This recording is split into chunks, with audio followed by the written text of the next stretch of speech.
Bonjour et bienvenue dans Europe Hebdo. Nous sommes ici dans le studio qui est situé au milieu du Parlement européen, à Bruxelles. Et dans cette émission, nous parlerons des lobbies. Ils sont plus de 15 000 ici. Alors sont-ils trop puissants? Eh bien, c'est la question que nous poserons à une des vice-présidentes de ce Parlement. Mais tout de suite, nous allons parler de l'argent de l'Europe. Le budget de l'Union européenne se négocie maintenant. Alors faut-il créer un impôt européen? C'est la question posée par Nora Hamadi. Alors comme ça, l'Europe n'a pas assez de sous. Il faut dire que l'Union coûte plus cher à faire fonctionner depuis le traité de Lisbonne, c'est sûr. On en a créé des institutions. Le service d'action extérieure de Catherine Ashton ou la présidence fixe du Conseil européen avec Herman Van Rompuy. Et le porte-monnaie, c'est le nerf de la guerre. On finance même des spots publicitaires pour expliquer ce qu'on en fait de tout cet argent. Savez-vous que l'Union européenne dispose d'un budget total d'environ 140 milliards d'euros chaque année? C'est beaucoup d'argent. Mais cela ne représente qu'environ 1% de la richesse de l'Union. Et ce budget sert à améliorer notre quotidien. Alors, pour améliorer son quotidien à l'Union, il faudrait augmenter son budget de combien? 6%? Bah tiens, à l'heure où tous les pays européens se serrent la ceinture pour cause de déficit excessif, ça fait désordre, non? Et puis comment expliquer aux opinions publiques que le fonctionnaire européen ne fera pas d'efforts? Alors que les agents de chaque pays voient leur salaire gelé, voire diminuer, les fonctionnaires européens veulent plus. En janvier dernier, ils ont même engagé une procédure devant la Cour de justice de l'Union pour obtenir une augmentation. Et comme à la Cour de justice, les juges sont aussi fonctionnaires. Ces dépenses font souvent débat. Il est vrai qu'elles sont importantes. Du côté des capitales, c'est un tollé. Grande-Bretagne, Allemagne, Pays-Bas, France, Autriche, les chefs d'État et de gouvernement sont pour une fois d'accord pour ne pas être d'accord avec cette demande. Ok pour une augmentation du budget, mais de moins de 3%. Alors, faut-il le créer, cet impôt européen ? Alors nous sommes sur ce plateau avec Alain Lamassoure. Bonjour. Bonjour. Vous êtes ici au Parlement européen le président de la commission des budgets. Le budget de l'Europe, c'est ce qui permet de faire fonctionner, alors ici, ce Parlement européen, mais également la Commission européenne, et puis qui apporte surtout un grand nombre d'aides en matière agricole, par exemple, ou dans les régions. Alors, cette question qui se pose aujourd'hui et depuis quelques semaines maintenant, faut-il, selon vous, ou non, créer un impôt européen ? En tout cas, il faut changer le système actuel. La bonne nouvelle, c'est que le budget européen est le budget, le mieux géré du monde. Nous n'avons pas 1 euro de dette. Ça n'est pas par la vertu. Le traité européen nous oblige à équilibrer le budget. On n'a pas le droit d'emprunter. Par contre, notre gestion est telle que nous avons des excédents chaque année que nous remboursons aux États membres. Mais est-ce qu'il faut créer cet impôt? Parce qu'on a le sentiment aujourd'hui où les États n'ont plus un seul centime, qu'ajouter un impôt supplémentaire, les citoyens européens déjà ne le comprendraient pas. Il faut bien comprendre la situation dans laquelle nous sommes. Les traités ont prévu que les politiques européennes seraient financées par des ressources européennes, ce sont des politiques publiques, donc par des impôts. Et jusqu'il y a une dizaine d'années, les impôts européens existaient et finançaient le budget européen. C'était les droits de douane, c'était une partie un petit point de TVA qui finançait le budget communautaire. Nous avons changé de système il y a une dizaine d'années, et maintenant ce sont des contributions des budgets nationaux. Alors, c'est plus douloureux, entre guillemets. Ça a 2 conséquences. Quand les budgets nationaux ont de l'argent, l'obsession de chaque ministre du budget, c'est d'être sûr qu'il retire du budget européen autant qu'il y apporte. Et vous connaissez bien ça parce que vous étiez vous-même ministre du budget. J'ai été moi-même ministre du budget. Et donc, le ministre français est prêt à donner de l'argent pour la politique agricole, mais pas du tout pour des politiques de cohésion qui profitent plutôt aux pays pauvres. Et inversement. Donc, on a un débat de 27 ministres égoïstes essayant de combiner des politiques nationales au lieu de voir comment on peut tous ensemble financer des politiques européennes qui profitent à tous.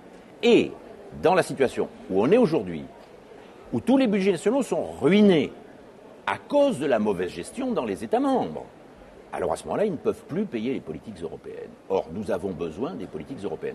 Qu'est-ce que ça représente pour la France ? 1/3 du revenu de nos agriculteurs est payé directement par la politique agricole de Bruxelles. Dans nos régions, un gros tiers de tous les équipements régionaux sont payés grâce à l'Europe. Je suis élu de la région Aquitaine. En 7 ans, 8000 projets sont financés avec de l'argent européen. notamment sur les énergies renouvelables, sur l'innovation. Mais la France est numéro 1 européen en matière de politique spatiale. Toute notre politique spatiale dépend du budget européen. Donc il faut financer cela. Est-ce qu'on peut quand même comprendre, par exemple, la position des chefs d'État européens, que ce soit Angela Merkel, M. Cameron ou même Nicolas Sarkozy? Je veux dire, c'est absolument impossible de dire aux citoyens européens on va donner plus d'argent à l'Europe, alors même que l'Europe nous demande de faire des économies. Je suis d'accord. J'observe, avec un certain sourire, que les mêmes nous disaient il y a à peine un an, il faut dépenser un maximum, il faut dépenser à tour de bras pour soutenir l'activité économique défaillante dans la crise. Ils étaient debout sur l'accélérateur. Un an après, ils ont tellement creusé les déficits, ils ont tellement endetté leur pays, qu'ils sont debout sur les freins. J'en suis d'accord, le Parlement européen est d'accord, et je dis même je vais vous y aider. C'est quoi la solution alors? Je suis prêt à prendre votre chiffre pour l'année prochaine, puisque c'est les budgets nationaux qui financent le budget européen et vous êtes ruinés. Par contre, nous avons le devoir ensemble de faire en sorte que les politiques permettant la compétitivité de l'Union européenne, les politiques d'innovation, les politiques de recherche sur les nouvelles technologies, etc., soient financées une fois que la crise soit finie. Et donc, ce que nous demandons, c'est que, en contrepartie d'un accord pour stabiliser le budget européen au niveau que les gouvernements souhaiteront, je prendrai leurs chiffres. Ils acceptent simplement une méthode de travail pour qu'on voit comment nous finançons les objectifs communs européens entre les budgets nationaux et le budget européen. Mais ça pourrait être quoi? Ça pourrait être par exemple une TVA, une TVA européenne, parce que vous connaissez bien cet adage, puisque c'est un adage très, très en cours, je dirais, par exemple dans les trésors publics nationaux. On dit qu'un bon impôt, c'est un impôt qui plume la volaille sans trop la faire crier. Est-ce que vous pensez par exemple qu'une TVA européenne, ça permettrait d'être indolore? Ça s'est appliqué dans le passé, ça pourrait très bien s'appliquer. Il y a des formules très, très diverses. Moi, ce que je souhaite, c'est qu'on en parle. Je vous donne 2 exemples. À l'heure actuelle, quand une voiture japonaise entre au Havre, elle se fait dédouaner. Elle paye 2 impôts. Un droit de douane, puisque c'est une importation d'un pays tiers, qui est versé à Bruxelles, qui ne rapporte pas grand-chose. Et la TVA, qui est pratiquée sur une voiture japonaise comme sur une voiture allemande ou française mise à la consommation en France. Cette partie de la TVA, elle va à Paris. On pourrait très bien dire, toute la TVA liée au droit de douane, qui est perçue sur les importations des pays tiers, vont directement à Bruxelles. Ça règle le problème du financement européen. On n'a pas à augmenter d'€1 les impôts payés par les contribuables. Autre exemple, on peut imaginer des ressources qui ne soient pas des impôts. On a déjà décidé, ça va se faire, qu'à partir de 2013, toutes les industries polluantes devraient acheter, par vente aux enchères, des droits à émettre des gaz à effet de serre, en quelque sorte des droits à polluer. Ça devrait rapporter plusieurs dizaines de milliards d'euros. On pourrait dire la moitié de cette somme alimente le budget européen. Et ça serait d'autant plus justifié que c'est une décision européenne, c'est une politique européenne, et on institue un marché des droits d'émission dans le cadre européen. Est-ce qu'on ne pourrait pas également faire des économies? Est-ce que par exemple, vous êtes député européen, est-ce qu'avec vos collègues députés européens, vous ne pourriez pas dire, allez, l'année prochaine, on accepte une baisse de notre salaire, par exemple, de 10%? Alors, il faut faire des économies, il faut que les députés européens et je dirais l'administration européenne donnent l'exemple. Parce que les fonctionnaires européens j'ai fait un certain nombre de propositions. Il faut quand même savoir que si on compare un budget national, là encore, le budget européen est extraordinairement vertueux. Mais est-ce qu'on ne pourrait pas, parce qu'il y aurait un côté symbolique fort quand même de faire ça. Mais je vais vous dire le côté symbolique. Mais prenons d'abord l'ordre de grandeur des problèmes. En France, la moitié du budget sert à payer des fonctionnaires, à des dépenses de fonctionnement. Et le reste sert uniquement à l'action économique. Dans le budget européen, pour 100 de budget européen, vous n'avez que 6 qui servent au budget de fonctionnement. Oui, mais tout le reste, c'est du budget économique. Et les exemples, eh bien, dans le budget 2011, ce qui est proposé, c'est que les augmentations des salaires de tous ceux qui travaillent pour l'Europe soient limitées à 0,7%. Bon, c'est une manière de donner l'exemple. On peut faire mieux. Je suis prêt à aller plus loin. J'y suis favorable, j'ai fait un certain nombre de propositions et je souhaite que le Parlement me suive. Très bien, merci en tout cas sur cet aspect du budget européen. Autre sujet d'actualité, Alain Lamassoure, l'Europe qui a peur d'un attentat terroriste sur son sol. Alors on le sait, des paquets piégés ont d'ailleurs été retrouvés dans certains de ces aéroports européens. Je vous propose, Alain Lamassoure, un traitement de cette actualité qu'en ont fait les télévisions européennes avec ce petit florilège recueilli par Cécile Sixou.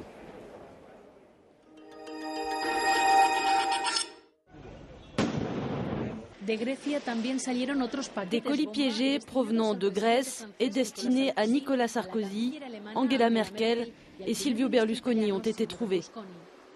Premier ministre, président du Conseil, des illustres destinataires qui ont tous eu droit à leurs petits colis piégés. Le colis contenait des explosifs et avait été envoyé de Grèce 2 jours avant. Dans la presse, la même question. Comment cela a-t-il été possible malgré les mesures de sécurité existantes ? En Allemagne, c'est la ministre allemande de la Justice qui donne son explication à la télé nationale. Après le 11 septembre, la classe politique a cherché avant tout à rassurer la population en adoptant rapidement des lois pour renforcer la sécurité aérienne. On s'est trop focalisé sur les passagers. On a fragilisé les droits des citoyens tout en laissant s'installer un certain laxisme au niveau du fret. Et les auteurs de ces paquets ne sont pas des amateurs. Photo à l'appui, ce spécialiste belge du terrorisme nous explique pourquoi. J'ai une ou deux photographies qu'on pourrait peut-être montrer, mais qui montrent à quel point il était difficile de détecter cette bombe. Ça, c'est la cartouche d'imprimante qui avait servi à cacher les explosifs. Il fallait la désolidariser du reste de la machine pour apercevoir les fils du détonateur et enfin ouvrir la cartouche pour trouver la poudre. Après ce tour d'horizon, verdict, pas de psychose chez nos voisins européens, mais un constat implacable sur les questions de sécurité. Oui, alors pas de psychose, mais quand même il y a une véritable inquiétude. Alors, selon vous, Alain Lamassoure, est-ce que l'Europe protège bien ses citoyens contre le terrorisme ? Oui, je crois qu'il y a une excellente coopération entre nos services de police, mais on voit bien que la lutte contre le terrorisme, la lutte contre les grands trafics de drogue, la sécurité civile, la protection contre les catastrophes naturelles, les inondations, les incendies, si on veut être efficace, ça doit se faire au niveau européen. Ça exige un petit peu d'argent en commun. Et demain, la défense. On mutualise entre la France et la Grande-Bretagne. Hurrah! Mais derrière, il y a l'Allemagne, il y a l'Italie, il y a l'Espagne qui ont également des moyens. L'Europe va nous permettre de faire des économies. Si nous travaillons bien, 1 euro dépensé au niveau européen permet de faire 27 euros d'économie dans les 27 pays additionnels. Merci Alain Lamassoure d'avoir accepté notre invitation. On va parler à présent d'un sujet que vous connaissez bien également, parce que ce sont des personnes que vous rencontrez tous les jours, j'imagine, ici à Bruxelles. Je parle des lobbyistes. Ils sont entre 15 et 20 000 selon les chiffres, et ils essayent de vous influencer, vous, le député européen. Alors, quel pouvoir ont-ils réellement ? On en parlera dans un instant avec Anaïs Boubatian et son invité. Mais tout de suite, un sujet, un reportage réalisé ici à Bruxelles par Marie Brémaud.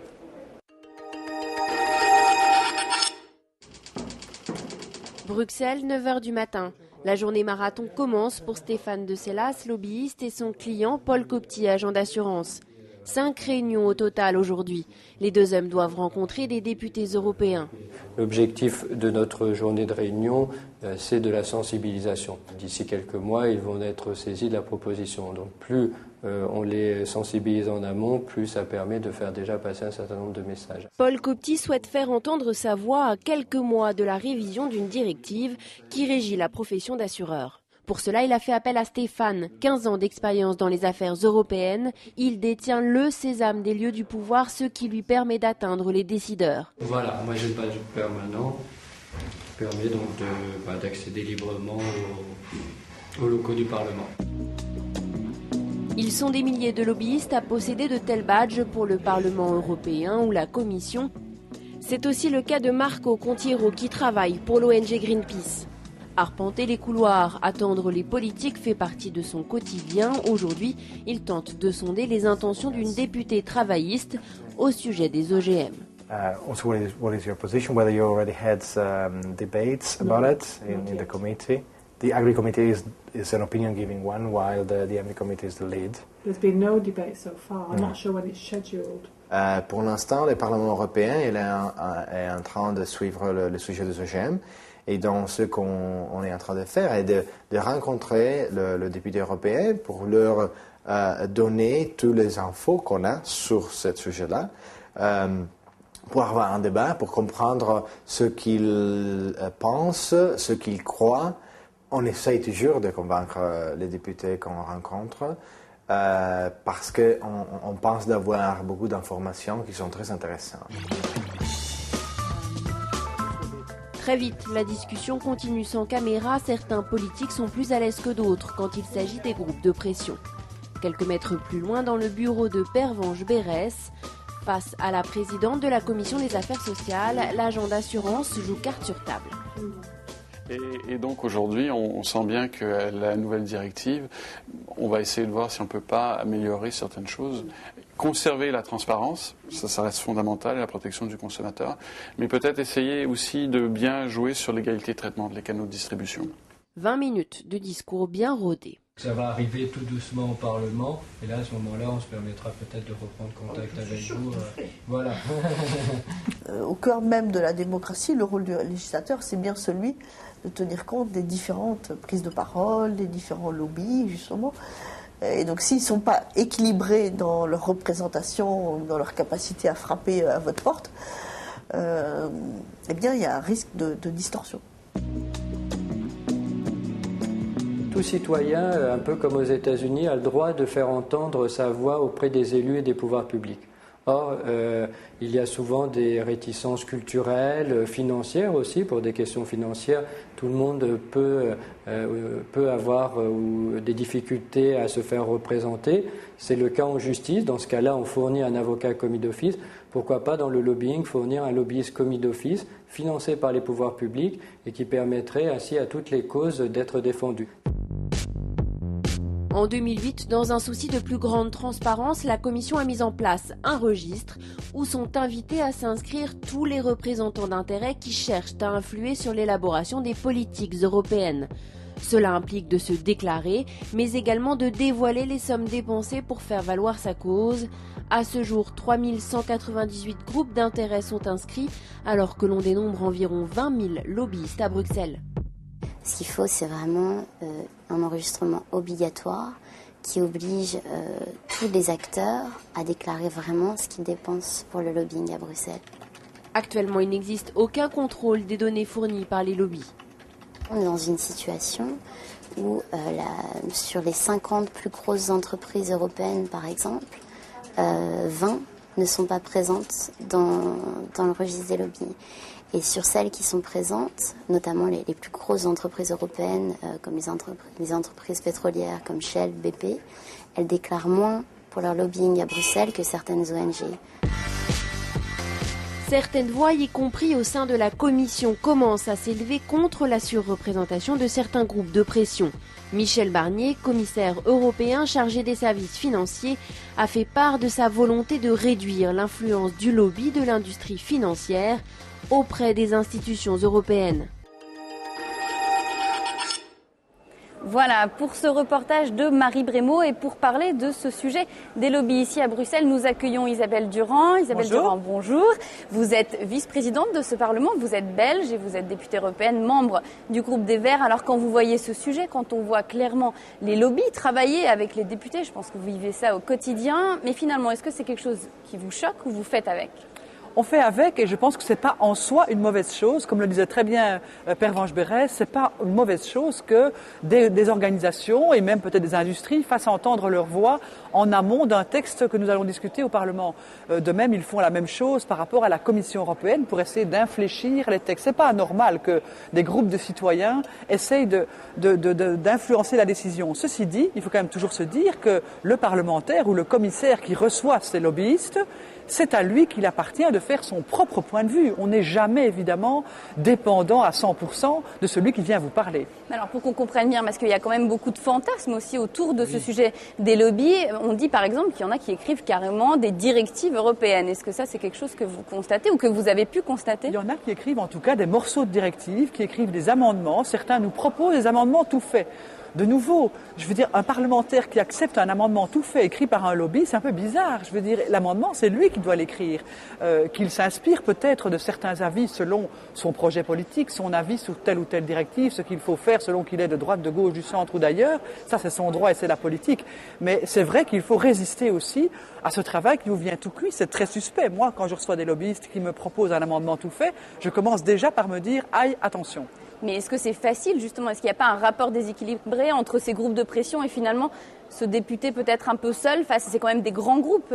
Oui, mais c'est justement pourquoi il est important que le parlementaire soit outillé, c'est-à-dire qu'il ait un registre des lobbies, qu'il puisse aller voir tel cabinet d'avocats qui vient le contacter sur tel sujet, qu'il puisse savoir, est-ce qu'il est enregistré ou pas. Et nous travaillons maintenant à un registre dans lequel, qui ne sera hélas pas obligatoire comme le demande. Parce qu'il existe déjà un registre depuis 2008 et justement les détracteurs disent qu'il ne sert à rien. Il n'y a que 3000... Tout à fait, il n'est pas suffisant. C'était voilà. Un bel effort, mais il n'est absolument pas suffisant. Vous êtes d'accord avec ça? Pour l'instant, il ne sert quasiment à rien. Il faut plus. Donc on travaille à plus, à un registre conjoint entre la Commission et le Parlement et on espère y associer aussi le Conseil pour que les lobbyistes s'inscrivent vis-à-vis de tout le monde et que ce soit clair autant pour les commissaires européens ou leurs équipes que pour les parlementaires. Deuxièmement, qu'ils déclarent de façon beaucoup plus précise le type de sujet et de directives sur lesquels ils viennent contacter, le montant qu'ils consacrent. Voilà, ça c'est très important parce qu'évidemment, si on met beaucoup d'argent, c'est qu'évidemment on compte avoir une grosse influence. Il faut pas, c'est comme la publicité. Je veux dire,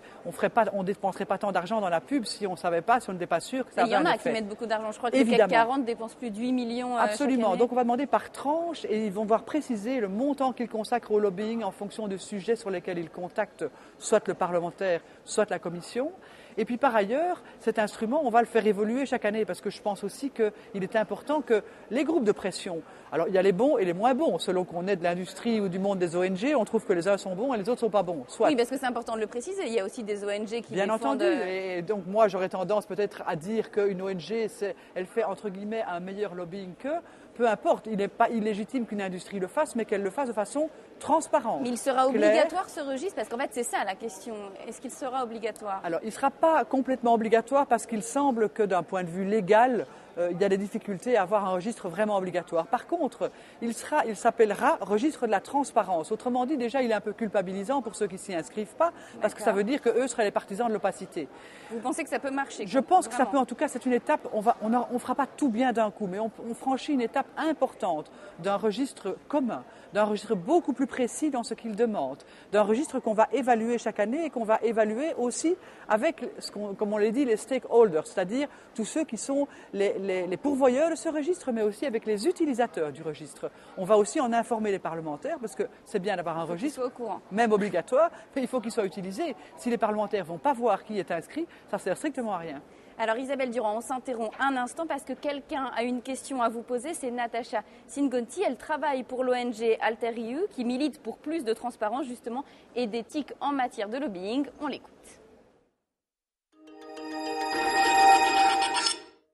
Je me demande combien de scandales on va devoir attendre avant de enfin avoir un vrai code de conduite pour les commissaires qui inclut une définition claire de ce qu'est un conflit d'intérêts et une période de mise à l'écart substantielle d'au moins 3 ans pour tous les commissaires.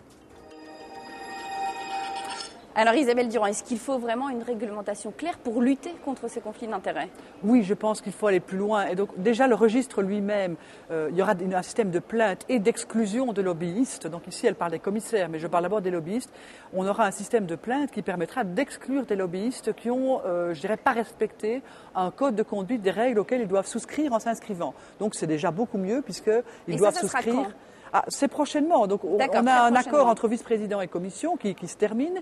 Et donc, on va devoir adopter ce nouveau registre commun, je l'espère, pour l'année prochaine. Mais par exemple, sur les conflits d'intérêts, on parle aussi beaucoup des cadeaux et des dons que les lobbyistes pourraient faire aux députés. Est-ce que vous, par exemple, vous avez déjà reçu des cadeaux? Est-ce qu'il vous est arrivé de vous être retrouvé dans cette situation-là? Je n'accepte jamais de cadeaux. Et donc je pense qu'il faut aussi... Mais on vous en a déjà proposé? Non, je pense d'ailleurs qu'on sait que je ne les accepte pas. Mais je crois aussi qu'il faut une déontologie de celui qui est s'il y a un corrupteur ou quelqu'un qui essaye de corrompre, il y a aussi éventuellement un corrompu. Et donc il faut aussi qu'on promotionne une attitude déontologiquement correcte de la part des parlementaires. Celui qui accepte évidemment un voyage, des cadeaux, etc., est évidemment pris dans un engrenage insupportable. Donc on doit mettre en évidence les conflits d'intérêts aussi pour les commissaires. commissaire. La personne Justement, d'Alter EU a raison. Voilà, exactement. Ça vous choque par exemple qu'un commissaire européen ou un fonctionnaire de la Commission change d'emploi pour ensuite aller travailler dans des sociétés privées qui font du lobbying? Je pense qu'il faut une période de vide entre les deux. Combien on l'a de temps, vu, par exemple? je pense que 2-3 ans est une bonne période. D'ailleurs, ça existe aussi dans le privé.